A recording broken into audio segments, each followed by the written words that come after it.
lovers, and welcome to another one of Mark's Whiskey Ramblings. Ardbog, yeah. I think it's on everybody's lips now, so I thought it would be a good idea to do just a short rambling about this new offering from Ardbeg. Ardbeg is probably Isle's most revered distillery, isn't it? And they have this huge fan base. All these Arbegians, they congregate on Islay during the Fégil that's just behind us now, especially on this new holiday early June that the Ardbeg marketing department came up with in 2012 for the first time, aptly named Ardbeg Day. And there's also the Ardbeg Committee, a free-to-join club that enables the members to receive newsletters and even the possibility to pre-order the so-called committee bottlings, like for example some of the ones you see here. Now those, they can offer them in advance, long before an official release, if there is an official release. It doesn't always happen. I have a few examples of recent releases right here, and it seems that, well, they're very much sought after actually. But today I would like to talk to you about the much debated Ardbog. This year's Ardbeg Day release, Ardbog. Now, due to a family outing, I completely missed the festivities and thus the opportunity to get a bottle on the day itself. But thanks to my friends of the Belgian shop, the Whisky Barrel in Lanaken, thank you guys, because thanks to them I was able to put my hands on this wonderful Ardbeg bottling. I say wonderful, but I have not, well, I can't say that up front now, can I? But do not despair. I do believe, I heard rumors that some of the shops will be getting some more Ardbog bottles in the coming weeks. So you might just be able to get your hands on a bottle yourself. But why am I sitting here in the garden in the dying rays of the sun? It's a bit of a sundown, so I have to hurry up a little bit because I think I'm going to be in the shadows in just a few moments. But let me tell you a little bit more about this Ardbog. What is so special about this Ardbog, besides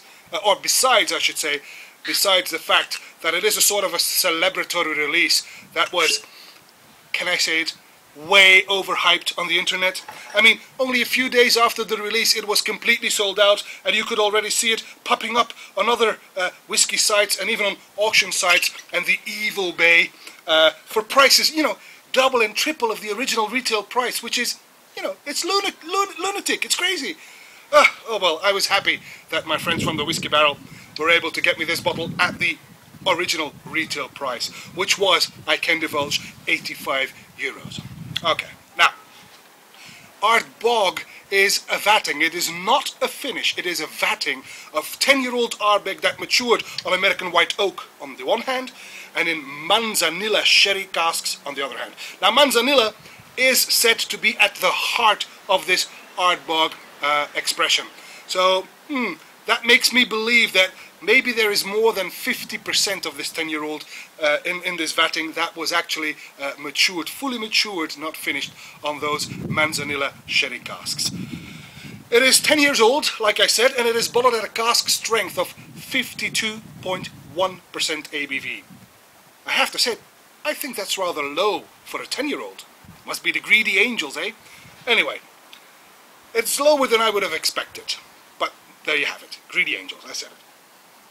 Now let's give this a try.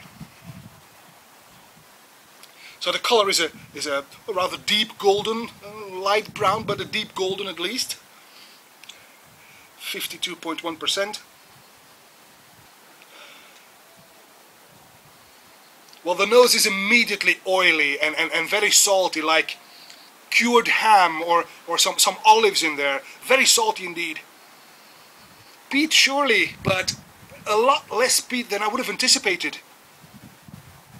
Some sweet ashes, some wet earth. A rocky coast. It is far from fruity and sweet. For example, this is what I had on the Galileo. That was fruity and sweet. The Ardbog offering is not. This is mostly salty. Now that salty lining may come from the Manzanilla cask, of course, because as you may be aware, Manzanilla is a Fino type sherry, a bit like Fino sherry, but with a salty edge, and it is produced in Andalusia in Spain.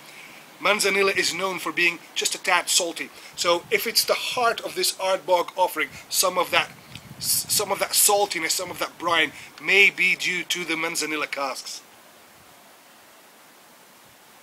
Well, if you leave it for, you know, it's just in the glass for a few minutes, and already there is this tiny bit of sweetness emerging. On the nose, I like it already. The palate then. Well, surprisingly soft on the palate actually.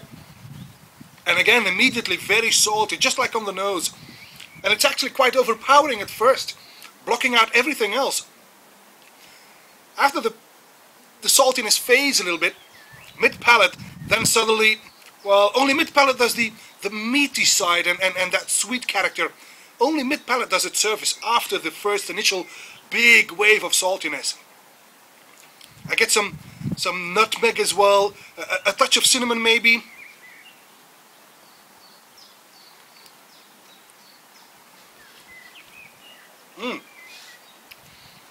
Even some nuts.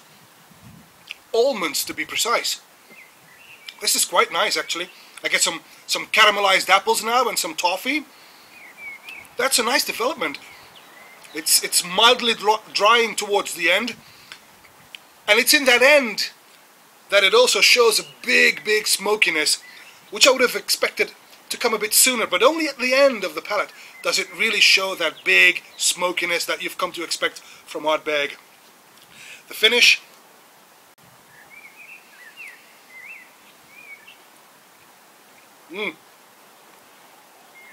Long, smoky, dry.